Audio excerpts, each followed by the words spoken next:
I think if you asked most people, they'd say one of the best things about music is the seemingly infinite exploration of an unfiltered, never-ending library of sound, where each listener carves out their own path based on preference and experience, scoring the highest and lowest moments of their life with beautiful harmony. That is unless you're the band U2, in which case you'd just say, nah, screw your autonomy, our album, now, listen to it. This is a story about one of the most controversial album releases of all time, and not because the album itself was offensive or otherwise distasteful. As a matter of fact, if you ask me, the only edginess this album has to it is its guitarist. His name is Edge.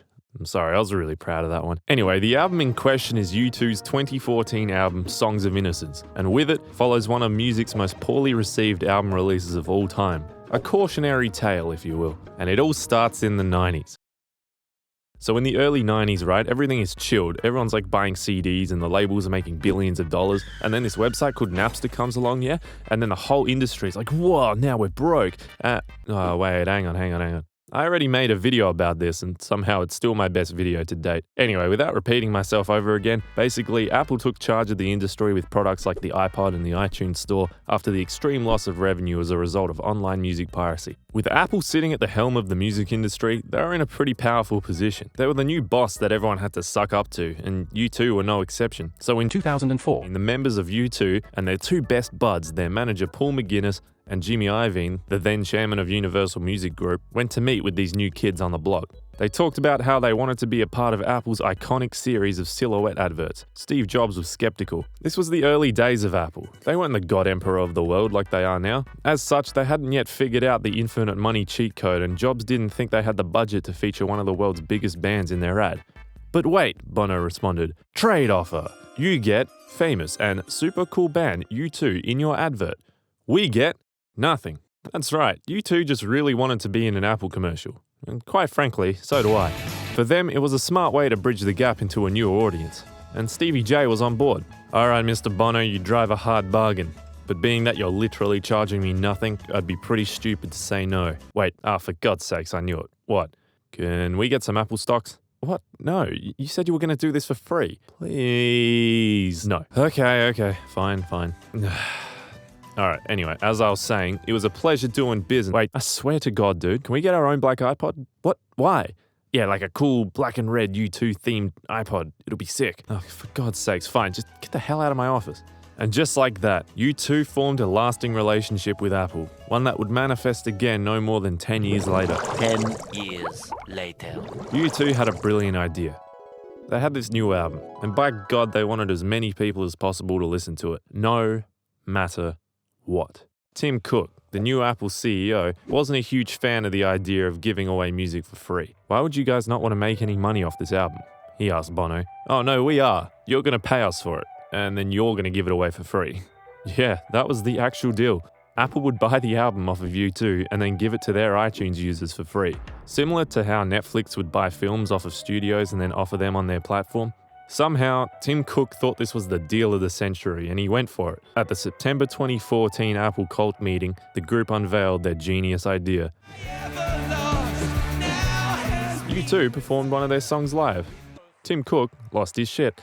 Wasn't that the most incredible single you've ever heard? No, Tim. No, it wasn't. What follows is a definitely not staged and definitely real interaction between Bono and Tim, where Bono asked Apple if they could get their album out to their 500 million iTunes users. And I think you can help us. How do we get this to as many people as possible? Well, you know, we do have iTunes.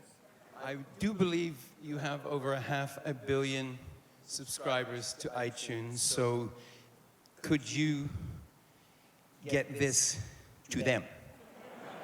Sure, we could do that. And then, right then and there, the most experimental album release of all time was given the green light.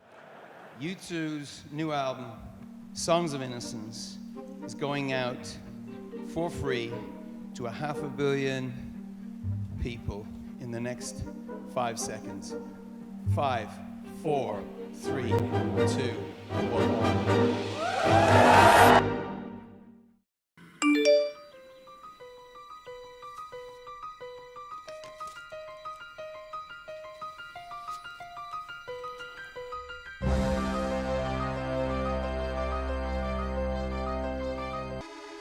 Hi Tim Cook, my iPhone has a virus called U2. How do I uninstall it? I'm going to burn that U2 album to a compact disc just so I can smash it and send it back to Apple. You have to give your mediocre music away for free cause no one wants to buy it. I don't even have enough storage to take a pic, so what makes Apple think I want the U2 album automatically in my downloads? Some miscreant just hacked into my phone and added a subpar rock album to my library. Jimmy Iovine, iTunes, you2, you're a bunch of megalomaniacs, fuck you. So who the fuck is this U2 guy? Fuck you too, I don't want you. Fuck Bono, I didn't ask for you, I'm mad.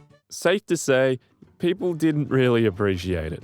Straight off the bat, there was a fair amount of backlash. Consumers were saying that it was an invasion of their privacy, a waiver of their right to choose what they wanted to listen to.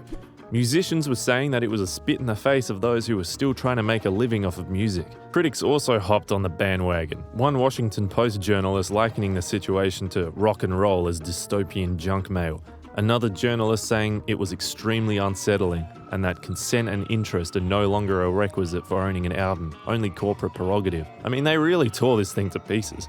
On top of this, because of how much viral U2 music was spreading around, the sales of their other albums also plummeted during this period. It was bad. Apple quickly tried to put out the fire.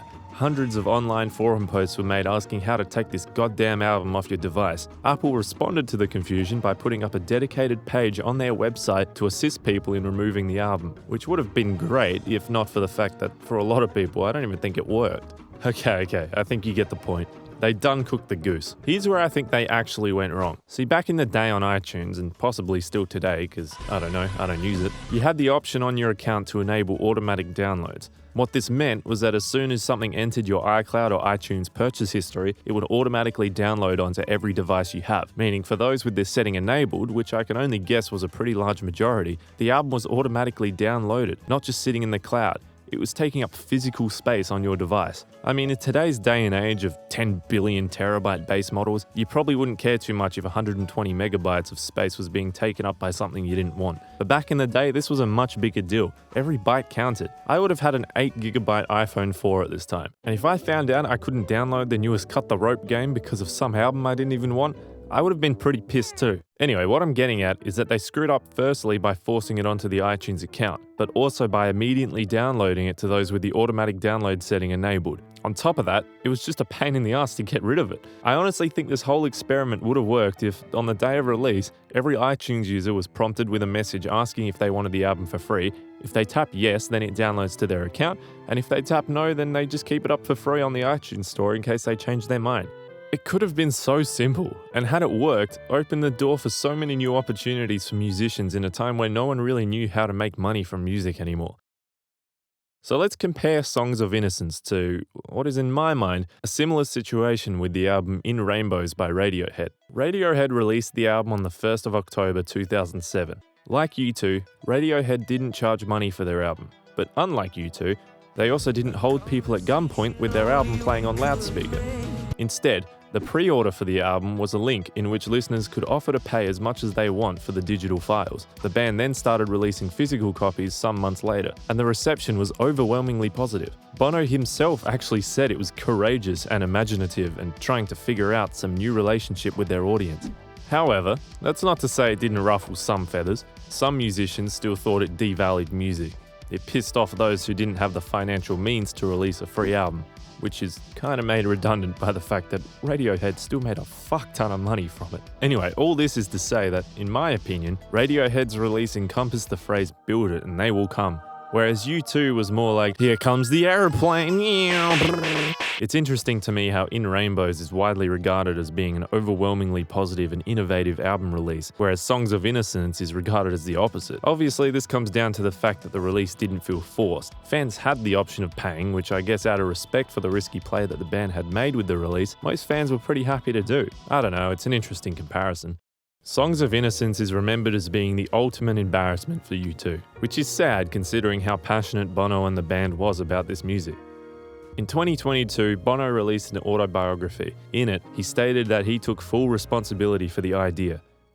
"I take full responsibility. I thought if we could just put our music within reach of people, they might choose to reach out toward it. Not quite. As one social media wisecracker put it, woke up this morning to find Bono in my kitchen, drinking my coffee, wearing my dressing gown, reading my paper. Or less kind, the free U2 album is overpriced." Now, I'm not exactly a fan of their stuff, but I can't help but give the benefit of the doubt to them for this experiment. I genuinely think they just majorly screwed up, but the intention of just wanting as many people as possible to hear your music doesn't exactly scream corporate greed as much as it does wide-eyed narcissism. I'm in two minds about this. On the one hand, I honestly do respect how audacious this idea was at the time. On the other hand, god damn it did they screw up the execution. I mean, forcing your music onto people's iPods, in what world was that a smart idea? Now, this whole ordeal would have been all for nothing if we didn't answer the following question. Was the album even good? Yeah, I'm feeling a light 6, it actually wasn't too bad. Well, thanks for watching. I've got a whole bunch of ideas for future videos similar to this one, so if you like this one, stay tuned for what's to come. Now, I would love to keep talking to you, but I just finished my Hyper Jazz Noisecore album, so I gotta go play it to as many people as possible.